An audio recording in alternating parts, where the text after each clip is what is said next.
భక్తులను గాచే దయా తరంగిణి బంగారు పంటల భాగ్యమునొసగే శ్రీ సస్యలక్ష్మి కరుణించవమ్మా.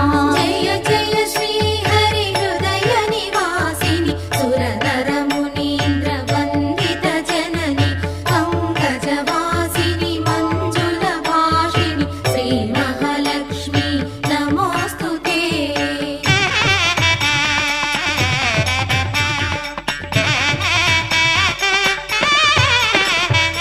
ధైర్యలక్ష్మి వై శోభిల్లు జనని భయ నివారిణి అభయప్రదాయిని దైత్య నివారిణి ధర్మపరాయణి శ్రీ వీరలక్ష్మి కృప చూపవమ్మా. జయ జయ